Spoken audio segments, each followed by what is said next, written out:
Alrighty, folks. Well, I'm going ahead and I'm going to upload this video for WWE Summerslam 2020 review. I tried doing this live. It recorded and everything, but it has not uploaded in the video section. If you guys want to check out the live version of the SummerSlam event, you want to check it out in the playlist under WWE Reviews. So I'm just going to go over this with you. I'm going to give you a quick, cold introduction into this review, and then we will start the intro music and then move forward with the matches. There's some things I'm going to mention on here that I may have not mentioned in the live review, so if you want to check out both versions and do a comparison to the things I may have not said in the live version to this one, you're more than welcome to do so. Sorry about that. So, folks, like I said in the live version, the Roman Reigns agenda is upon us. It has reared its ugly head.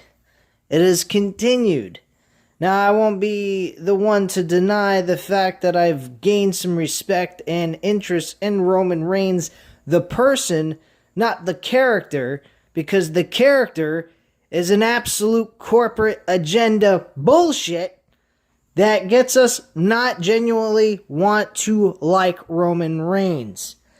The character, not the person. The person, Roman Reigns, I absolutely respect, but the character that they make him portray on live television absolutely sucks, because you know it's a fucking push for their own agenda.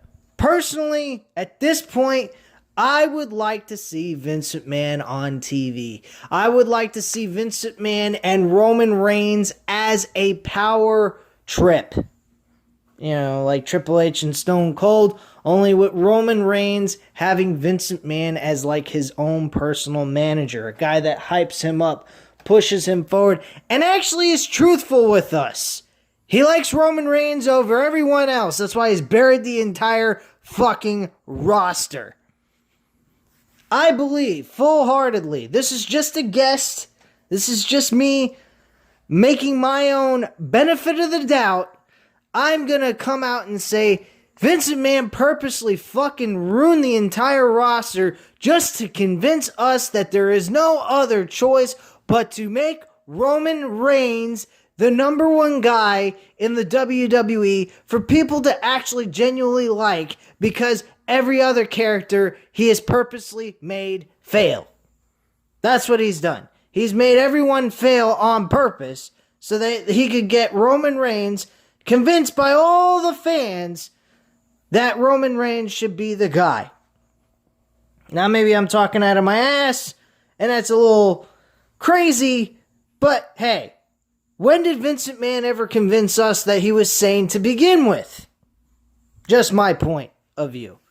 So anyway, guys, I'm going to go ahead and give you guys that intro music, and then I'll be right back to review the entire card here today.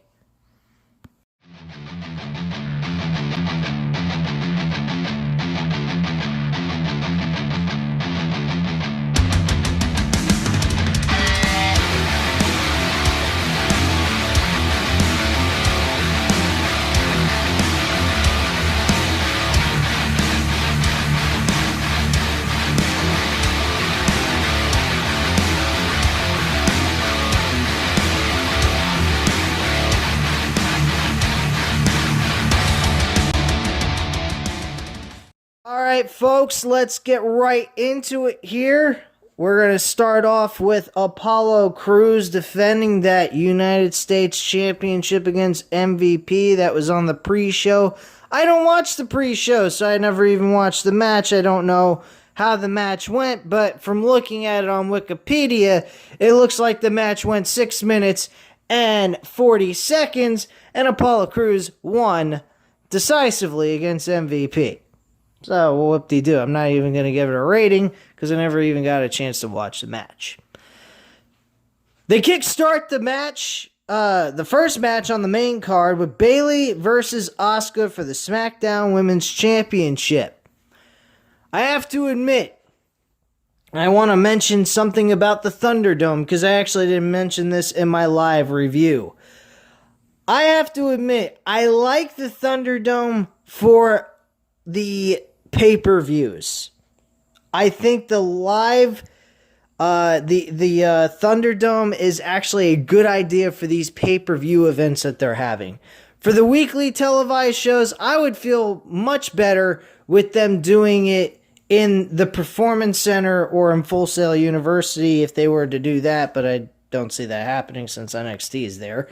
But I would be fine for Monday Night Raw and SmackDown to be on the in the Performance Center and then have the pay-per-views in the Amway Arena for us to get that big, nice scenery presentation that we got for SummerSlam. Because I have to admit, despite the fact I shit all over the idea of the Thunderdome for SmackDown, this was a hell of a lot better. And I didn't happen to mention that in my live review here from last night. So, gotta give them credit. The presentation of the Thunderdome for the pay-per-views, I think is a good idea to do here. But as a weekly basis, I'm not really keen on that idea. Kind of like the NXT wrestlers portraying the fans for the weekly shows and pay-per-views being the Thunderdome. But yes, Bayley retained her Bayley retained her SmackDown Women's Championship against Asuka, and this match was alright. It was okay for what it was. It was a 3 out of 5 stars for me. I thought it was a good way to start off the show. It wasn't too bad. Next up was the Street Profits versus Andrade and Angel Garza for the Raw Tag Team titles. There ain't much to say that I didn't say on the live stream. Okay, let me just put it that way. Pretty much, why wasn't Montez Ford pissed off about what happened to him? Why wasn't Angelo,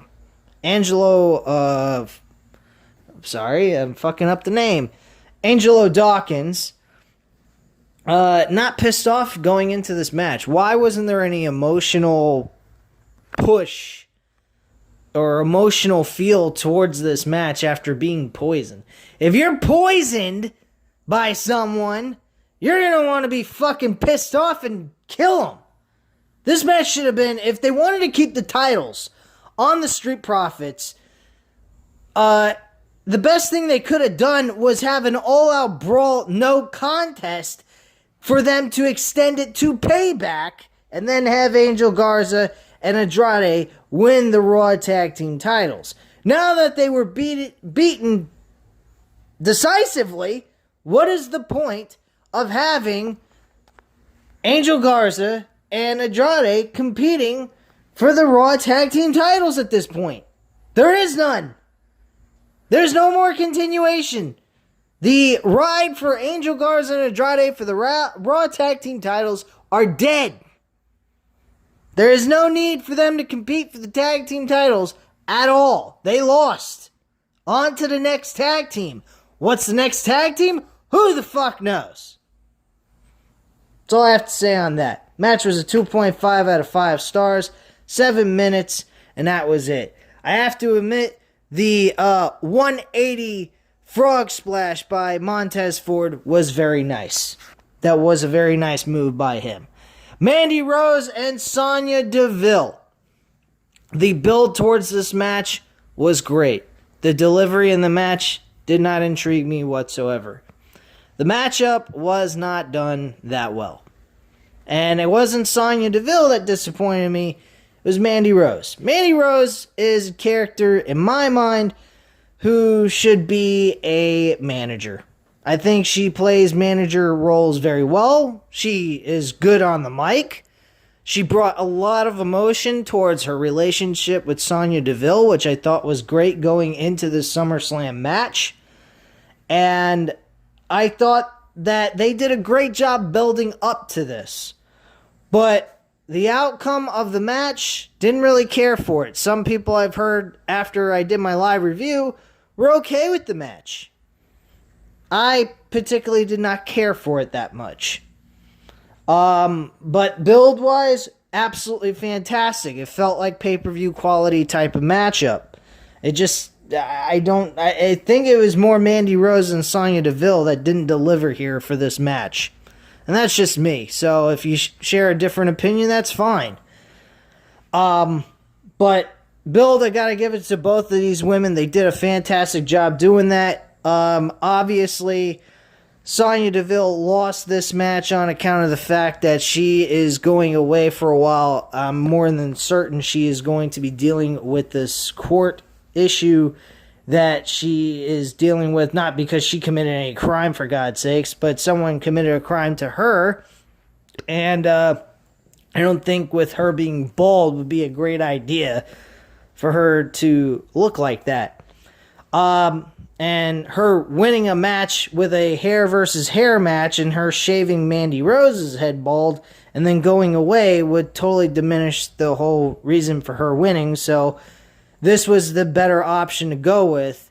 And hopefully we see Sonya Deville somewhere down the road and she gets her job back somehow. So that's just my feelings on that. Match-wise, 2 out of 5 stars. Mandy Rose was really struggling trying to put up the table. They didn't even use the table, by the way. So all that was a complete waste. And a waste of everybody's time. So whatever on that. We had then Seth Rollins versus Dominic Mysterio in I believe it is a street fight. Yes, it is. This is a no-holds-barred street fight. And this match, folks, was the best match on the entire fucking card. Hands down. This had emotional pull. This had great wrestling. Dominic Mysterio was great. He sold everything in this match. How he was getting hurt. How passionate he was to win the match. He delivered on all cylinders. This was fantastic. 4 out of 5 stars. I loved how they had Rey Mysterio's wife involved in this as well. She's being a concerned parent. Rey Mysterio is being a concerned parent. Rey is trying to live up to the promise that he gave his son that he would not get involved no matter how bad his son was getting his ass kicked. Because he knew in this match that might happen. And he told his father, I'm going to take my whipping like a man if I have to. And I'm going to try my damnedest to walk out as the winner of the match. And that's exactly what he tried to do here. And Rey Mysterio sold this shit solid, man. I don't know what the fuck he was doing in all of his promos, because his promos were fucking weak as hell. But what he did in this, fantastic job by Rey Mysterio too. Being a father, watching his own son while he's handcuffed to the ropes, getting beaten to death by Seth Rollins with a kendo stick all over again, up close and personal, was fucking great. Great emotional pull there by Rey Mysterio. And then Seth Rollins being a sick, demented fuck, acting as if he was going to walk up the ramp, and probably was going to. He probably wasn't acting. He probably, without Dominic Mysterio getting involved in this, he probably was trying to walk up the ramp to kick Dominic Mysterio's mother's ass. Which, if they would have went to that extent, holy shit, would they have brought a whole nother level to this fucking match. But I don't think she's a trained wrestler. She didn't get any training to take any bumps. So I don't think they're gonna put her in any kind of harm's way. So good job by them. But just using Rey Mysterio's wife in this scenario as a possible victim to be attacked by Seth Rollins, man, was that fucking good. That really caught my attention heavily. So kudos to them. Seth Rollins did win this match by a curb stomp, and that was the end of it, and there you go. So I was very impressed with that match. Noteworthy, probably the best match on the entire card. The second best match on the card was Asuka versus Sasha Banks for the Raw Women's Championship. Obviously, Sasha Banks has yet to be able to retain her championship in her first title defense in her career, which I think is an outstanding idea that they keep. They mentioned that during the pay-per-view match, and when the time is right, and we see Sasha Banks eventually win the SmackDown Women's Championship, because that's where this is going, folks. If you think otherwise, you're crazy. But honestly, I think personally, the best thing for them to do is for them to have Sasha Banks win the Women's Championship on SmackDown, or for the SmackDown Women's Championship, I should say, during the month before WrestleMania. Somehow they need to figure out a good plan, which is not something they're very good at, is planning ahead. So I'm asking a little too much of WWE here. But if we could get some kind of plan where we get maybe Sasha Banks and Bayley go at it a month before in February, have them compete for the WWE SmackDown Women's Championship, and have Bayley lose it to Sasha, and then have a rematch at WrestleMania and give Sasha Banks a first ever title defense where she actually is successful at retaining her title. That is what I would go with. Now you're going to ask me, well, dude, we're in the month of August going into September. How are you supposed to expect WWE to do that when chances are they're going to lose the tag team titles next at Payback next week? Real simple, folks. They go ahead, they have Bayley and Sasha Banks go at it for the SmackDown Women's Championship at their next big pay-per-view, which would be in September. And they have Bayley beat the living hell out of Sasha Banks to the point of taking her off TV. That's what I would do. The next thing I would do is keep her off television all the way up till the Royal Rumble pay-per-view. At the Royal Rumble pay-per-view, of course, you make her make a surprise entrance into the Royal Rumble match itself for the women's division and have her win. That's simple.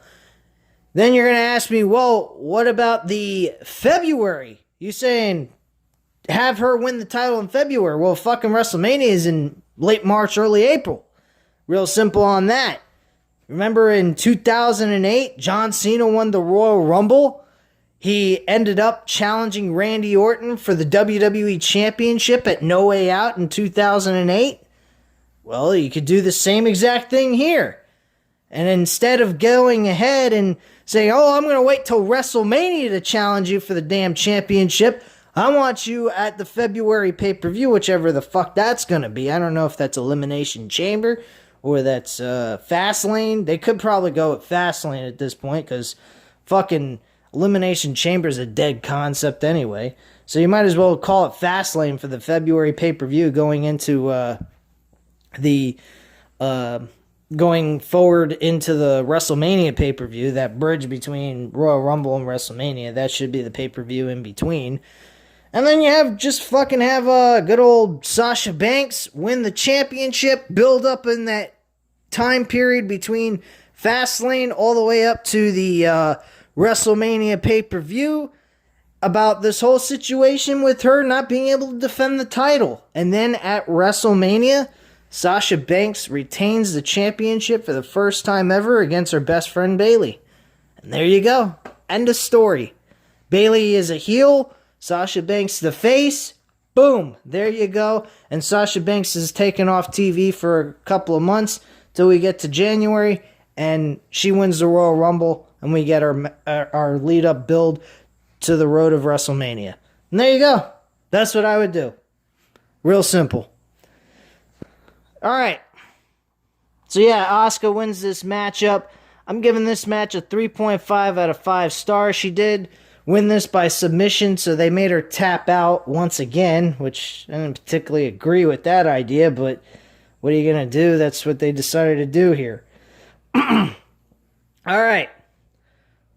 Drew McIntyre versus Randy Orton for the WWE Championship. Folks, I called this from the get-go. I said I hope Drew McIntyre kicked the shit out of Randy Orton and win. I was right about the win part. I was totally wrong about the ass-whipping part. McIntyre didn't deliver one fucking Claymore kick. And you're going to tell me that after a future shock DDT, Orton's going to kick out of that. But a backslide pin by Drew McIntyre to Randy Orton can't kick out of that? That is total illogical bullshit. That is bullshit. And for them to go ahead and come up with the "you're never going to see it coming" slogan for SummerSlam was utterly ridiculous. Because the only thing that really applied to was the whole situation with Roman Reigns at the end of the show. So, what a crock of shit that was.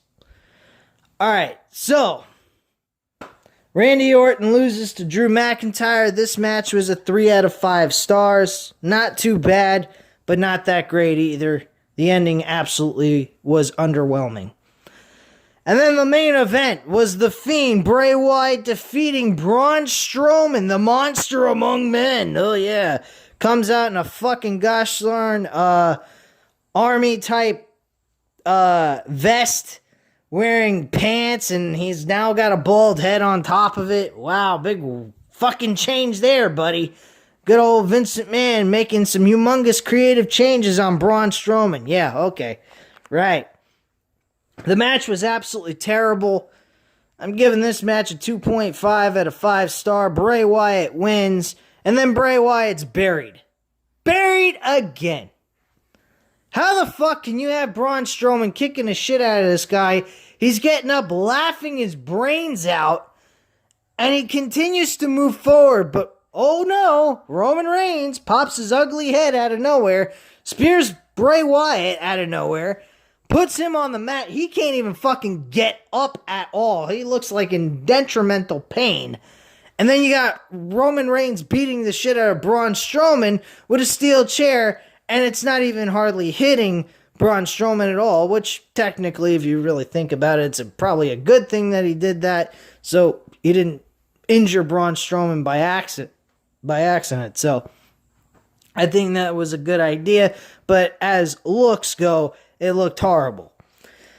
And then you got fucking Roman Reigns spearing Bray Wyatt again and standing over him saying, "You're no champion. You're not the man that can lead this company. You're just a freak in a mask." And he's standing there holding the Universal Championship with SummerSlam going off the air. And that's pretty much that, folks. This was a downright pitiful thing. And Braun Strowman was cutting the fucking middle part of the mat and doing a very horrible job, may I add. It looked fucking terrible. And multiple times they couldn't hit the fucking move correctly with Sister Abigail on the wood portion of the ring. Instead, they kept hitting other parts of the ring besides where they were trying to aim at. So it was a complete failure ending. I don't even know if that move was supposed to be done twice in one spot. I think that was done because they made a mishap or a mistake on that move, so they tried it again. And apparently it didn't work again, so they just said, fuck it, let's just go with the finish and get it over with. And that was pretty much that, guys. So, folks, not a very impressive SummerSlam, not a terrible SummerSlam, but at the end of the day, this really did not give us the catchphrase, "You're never going to see it coming." Yeah, okay, Roman Reigns showing up, fine. I probably wouldn't assume seeing that coming, but then again, I did hear rumors of him possibly coming back, and then there was also mentions and rumblings about Brock Lesnar possibly coming back now that they got this taking place in the Amway Arena. So at this time, guys, you know what to do. Hit the like button if you liked the video. Hit the subscribe button if you're not subscribed to the channel. And leave a comment down below, and I'll definitely get back to you on that. And I thank you very much for watching. Have a great night, guys. And if I happen to figure out a way to bring up that live stream onto the YouTube videos that I have on my channel, you can check that out as well. But you're still got the option of looking on my playlist for the WWE reviews. Look in that section. You can definitely catch it there. But if you guys wanted just a quick way of accessing this video for the review, this is where you'll find it. Thank you very much for watching again, and stay safe, guys. Bye.